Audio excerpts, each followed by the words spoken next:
इस वक्त अरावली का मुद्दा पूरे देश में गरमाया हुआ है और यह विवाद फिलहाल थमता नहीं दिख रहा। इस मामले पर सरकार ने सफाई भी पेश की, जिस पर अब कांग्रेस ने एक बार फिर पलटवार किया है। वहीं विपक्ष की तरफ से उत्तर भारत में अब इस मुद्दे को लेकर आंदोलन की तैयारियां भी तेज हो चली हैं। तो क्या है अरावली मामले को लेकर ताजा अपडेट, जानेंगे इस रिपोर्ट में। अरावली की परिभाषा बदलने वाले सुप्रीम कोर्ट के हालिया फैसले ने उत्तर भारत की राजनीति में उबाल ला दिया है। इस मुद्दे पर केंद्र सरकार और विपक्ष अब आमने सामने आ गए हैं। कांग्रेस ने सरकार पर पर्यावरण की अनदेखी और जनता को गुमराह करने का गंभीर आरोप लगाते हुए सड़कों पर उतरने का ऐलान कर दिया है।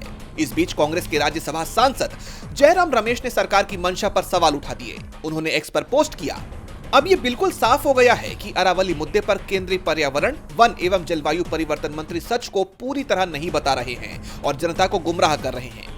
अरावली की परिभाषा में जो बदलाव मोदी सरकार कर रही है, उसका forest survey of India central empowered committee, जिसे पहली बार मई 2002 में सुप्रीम कोर्ट ने गठित किया था और जिसे दिसंबर 2023 में पर्यावरण और वन मामलों पर सलाह देने के लिए पुनर्गठित किया गया, और सुप्रीम कोर्ट के अपने एमिकस क्यूरी यानी न्याय मित्र ने स्पष्ट और जोरदार विरोध किया है। फिर भी मोदी सरकार अरावली की परिभाषा में इतनी बड़ी खामियों वाले बदलाव को आगे बढ़ाने पर क्यों अड़ी हुई है? कांग्रेस के हमले के बाद ये मुद्दा अब और गर्मा गया है। इन सब के बीच राजस्थान में कांग्रेस नेता सचिन पायलट ने इस विरोध को जमीनी स्तर पर ले जाने की अब तैयारी कर ली है।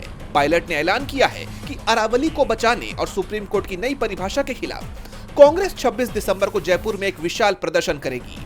विपक्ष के हमलों के बीच केंद्र सरकार ने स्पष्ट किया कि नई परिभाषा का मकसद नियमों में एक रूपता लाना है। सरकार का कहना है कि खनन को नियंत्रित करने के लिए एक स्पष्ट और वस्तुनिष्ठ परिभाषा जरूरी थी, ताकि सभी राज्यों में नियम समान रहें। दरअसल केंद्र सरकार की सिफारिशों के बाद अब अरावली पहाड़ी उसे माना जाएगा जो आसपास की जमीन से कम 100 मीटर यानी 328 फीट ऊंची हो।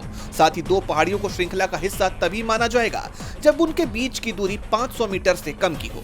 हालांकि पर्यावरण प्रेमी और तमाम सामाजिक संगठन इस दलील से संतुष्ट नहीं हैं और वो इस परिभाषा को अदालत में चुनौती देने की अब तैयारी कर रहे हैं। अदालत की इस परिभाषा पर पर्यावरणविदों का तर्क है कि ऊंचाई का ये पैमाना वैज्ञानिक रूप से ही गलत है। इससे 100 मीटर से छोटी पहाड़ियों और झाड़ियों वाले क्षेत्रों में खनन यानी माइनिंग और निर्माण कार्यों का रास्ता खुल जाएगा, जो दिल्ली, एनसीआर समेत 4 राज्यों के इकोसिस्टम के लिए तबाही का कारण बन सकता है। माना जा रहा है कि आने वाले दिनों में ये मुद्दा उत्तर भारत की राजनीति में एक बड़ा आंदोलन बन सकता है। अब इस मुद्दे पर आगे क्या होता है, ये तो देखना होगा। डीबी लाइव की रिपोर्ट।